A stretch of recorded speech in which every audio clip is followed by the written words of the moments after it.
j'espère que vous allez bien. Si vous souhaitez soutenir la chaîne et ne rien rater des Clash Scoop et des Love Stories à venir, n'oubliez pas de liker cette nouvelle vidéo et de vous abonner en cliquant sur le bouton s'abonner. Bonne vidéo à toutes et à tous. Cela fait quelques mois que la presse, les réseaux sociaux, l'opinion publique s'attaquent avec beaucoup de virulence aux influenceurs, au marché qu'ils génèrent. Il règne une grande confusion, les a priori se confondent avec la réalité, on condamne sans chercher à comprendre, mensonges, vérités s'entremêlent dans un chaos qui certes fait le buzz, mais ne permet pas d'avancer concrètement. Aujourd'hui, je vais vous apporter la lumière sur ce métier que je connais mieux que n'importe qui, et dans tous ses aspects économiques, juridiques et sociaux, car c'est moi, Magali Berda, qui l'ai lancé en France. Le marketing d'influence. Je vais vous parler de marketing d'influence. Marketing d'influence. Le marketing d'influence utilise le potentiel de recommandation des influenceurs. Le marketing d'influence fait partie des stratégies des marques. Marketing d'influence, un sujet qui vous tient souvent à cœur. Dans cette vidéo, je vais d'abord vous expliquer avec la plus grande transparence mon métier, à la fois dans ses aspects techniques et juridiques. Ensuite, je vous donnerai mon sentiment sur les débats économiques, sociétaux et moraux qu'il soulève. J'ai commencé le métier d'assureur à 23 ans à peu près. J'étais en fac et j'étais obligée de travailler à côté parce que j'avais pas les parents qui assumaient financièrement. Donc j'ai dû travailler à côté. J'ai trouvé ce métier de commercial. À l'origine, je suis commerciale. Mon métier est de vendre. J'ai vendu au cours de ma carrière des vêtements, des assurances et aujourd'hui, c'est encore le même métier que je fais mais dans un nouveau marché que j'ai lancé par hasard et qui n'était pas développé en France et dont je n'aurais jamais soupçonné l'ampleur qu'il allait prendre. Moi je viens du Sud, donc je connaissais absolument pas ce monde-là. D'ailleurs ce monde-là ne me connaissait pas. Donc ça a été très vite et j'ai fait de très belles rencontres. Et puis en 2 ans, je me suis retrouvée propulsée à la tête d'une très grande entreprise. Donc on se retrouve de la campagne du Sud à une vie parisienne sous les feux des projecteurs. Un peu, c'est assez spécial, mais voilà, c'est drôle. En 2016, alors que je suis dans une situation professionnelle particulièrement compliquée, je rencontre par hasard des jeunes candidats de la télé-réalité. En discutant avec eux, je m'aperçois que les marques utilisent leur image et leur visibilité en contrepartie de nuits d'hôtel gratuites, des vêtements, d'échantillons, etc. En d'autres termes, ils ne font pas rémunérés pour le travail effectué et sont soumis à un système de troc aléatoire. Je me lance alors dans la publicité 2.0 pour promouvoir des marques incarnées par des célébrités sur Internet. C'est le début du marketing d'influence via Shona Evans. Shona Evans vous accompagne dans vos projets de communication sur les réseaux sociaux. Augmentez votre notoriété et boostez vos ventes grâce à nos célébrités et influenceurs sociaux. Shona Evans. Aujourd'hui, Shona Evans, c'est en moyenne 45 salariés, 150 influenceurs, environ 3500 marques par an dont on promeut l'image sur Internet, dont plus de 80% sont françaises. L'agence a été créée sur l'affect, c'est-à-dire que c'est ça qui a fait la réussite de Shona Evans, c'est que c'est une histoire. C'est une vraie histoire, c'est pas une société qu'on a montée comme ça parce qu'on s'est dit que j'allais gagner beaucoup d'argent ou des choses comme ça. Et ça s'est fait dans la misère, et donc il y a une vraie histoire autour de tout ça. Le marketing d'influence, comment ça marche? Le marketing d'influence permet à une entreprise de faire la promotion de son produit en s'appuyant sur la notoriété de personnalités qui diffusent le contenu à leur communauté. Le marketing d'influence est une stratégie axée sur l'utilisation d'influenceurs afin d'amplifier le message d'une marque et augmenter son taux d'engagement auprès d'une cible de qualité. En fait, c'était que des petites entreprises qui démarraient comme moi et qui n'avaient pas les moyens d'investir dans de la publicité aujourd'hui, que ce soit en télé ou en magazine. On estime qu'un tiers des internautes suivent au moins un influenceur. Le placement de produits se fait sur des posts ou des stories, à l'aide souvent d'un code promo qui permet de fidéliser le consommateur et de voir concrètement le taux de conversion entre la promotion et la vente. Si je te fais investir par exemple 1500 € dans une publicité sur un magazine, tu ne sais pas combien ça va te rapporter. Mais si je te fais investir 1500 € sur des influenceurs, grâce au code promo, je vais pouvoir te dire exactement combien d'argent tu as gagné. Car c'est la première fois qu'une entreprise peut calculer et savoir surtout son retour sur investissement et donc anticiper les risques. 75% des internautes suivant un influenceur ont déjà acheté un produit suite à la publication d'un contenu par ce dernier. Et du coup, les petits entrepreneurs, eux, ils me disaient mais c'est génial, ok je le fais, je préfère faire ça que de faire une pub dans un magazine.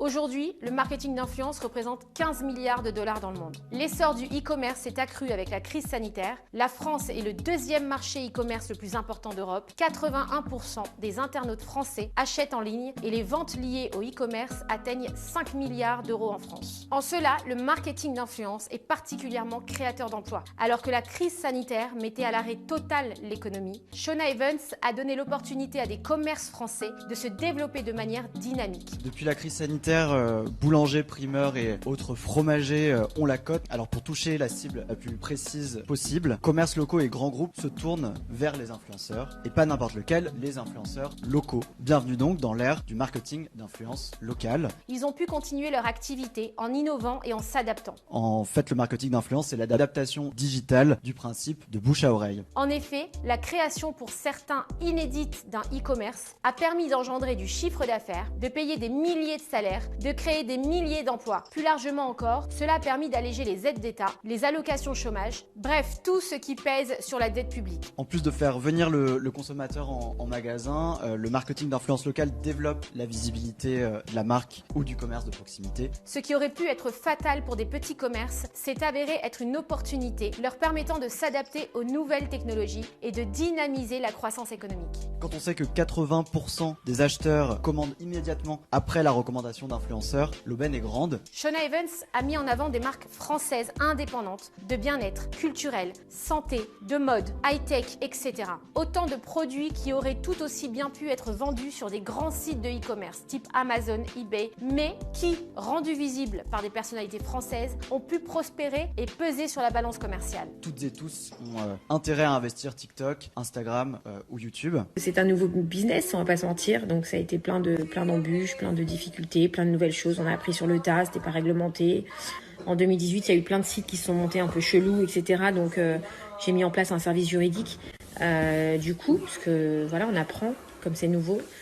Et c'est vrai qu'on a refusé du coup, grâce à ce service juridique, énormément de demandes. Les critères de validation d'une marque sont stricts. Il faut d'abord que l'objet de la vente soit légal. Il faut ensuite que la promotion de l'objet soit légale, selon les critères de la RPP, qui est l'autorité de régulation professionnelle de la publicité. Shona Evans est soumis aussi à des contrôles externes. La DGCCRF, la Direction Générale de la Concurrence, de la Consommation et de la Répression des Fraudes, qui fait partie du ministère de l'Économie et des Finances, veille scrupuleusement aux activités de Shona Evans qui n'a jamais été sanctionnée. Le 1er juin 2020, j'ai mis en place un service de réclamation sur le site internet afin de me séparer des marques qui n'entraînent pas une pleine satisfaction pour le consommateur. Je me suis dit que Shona Evans devait créer un service aujourd'hui pour vous aider à dialoguer avec les commandes. Et je pense que toutes les agences devraient faire de même. C'est d'être aussi un intermédiaire entre les marques et les consommateurs. Donc Shona Evans a décidé d'embaucher 2 personnes à partir de lundi. La qualité pour moi primordiale car elle garantit un développement durable pour mon entreprise. Vous avez une inquiétude ou un stress, on interviendra auprès